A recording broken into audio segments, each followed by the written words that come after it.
You buy the pressure washing route at a diner table, signing paperwork across from a franchise rep named Curtis, who's clearly used to this meeting going differently. Most people who inquire about a mobile pressure washing franchise back out once they see the number. $28,000 for the equipment package, the trailer, the territory rights, and the 3-day training. You don't back out. You've got $9,400 saved from 6 years of an unglamorous job managing inventory for a regional plumbing supply company. And Curtis structures the rest through the franchisor's in-house financing, which nobody at your barbecue is going to be impressed to hear about. And nobody is.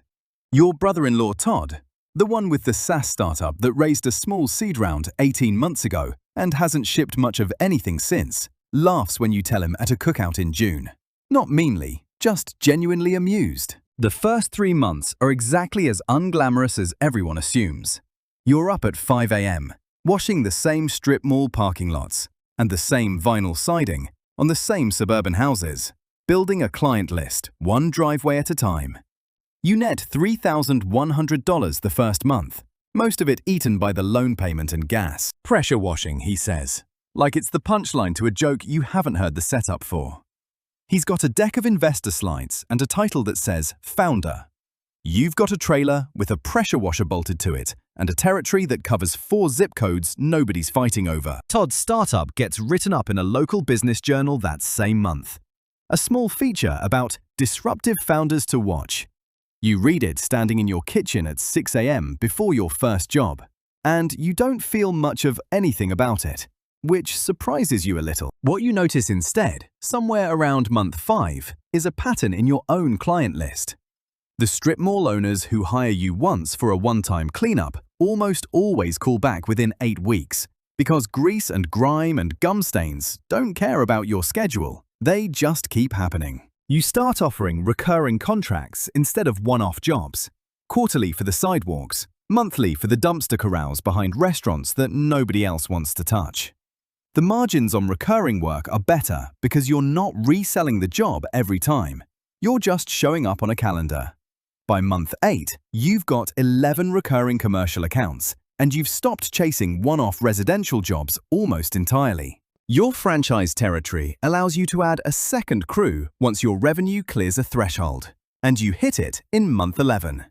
You hire a guy named Corey, part-time at first, and buy a second used trailer rig for $6,500 instead of the $28,000 sticker price, because you know exactly what equipment actually matters now and what was just franchisor markup.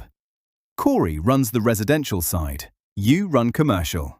The business stops being something you personally do with your hands every day and starts being something you manage. Todd's startup raises a second round that fall, a bigger one this time.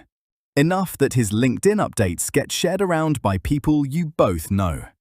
At a family dinner, your mother-in-law asks Todd about the round in detail, genuinely curious, the way people are curious about things that sound impressive.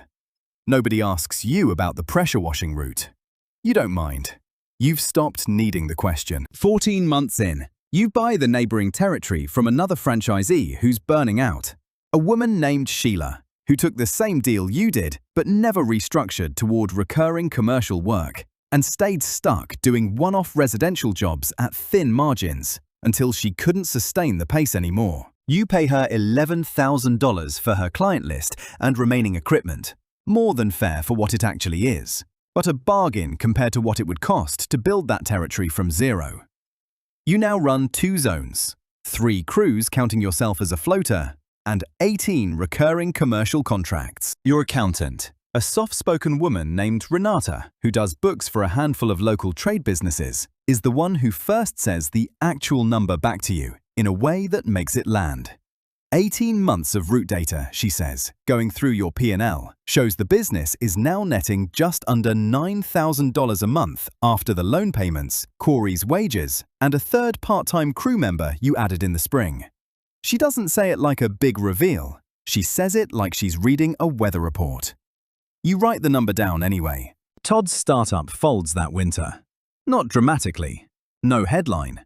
Just a quiet wind down after the second round burned faster than the runway suggested it would. and a acqui-hire that gets announced in a way that makes it sound better than it was. At Thanksgiving, he's polite about it. Philosophical even. Talks about lessons learned and what's next. Nobody asks him for specifics. You don't bring up your own numbers either, because it was never a competition, even though everyone at that cookout 18 months ago had quietly decided it was. You buy a third territory the following spring, this one adjacent to the first two, forming a contiguous zone that lets your crews move between jobs without wasted drive time, which turns out to matter more to your margins than almost anything else you've learned.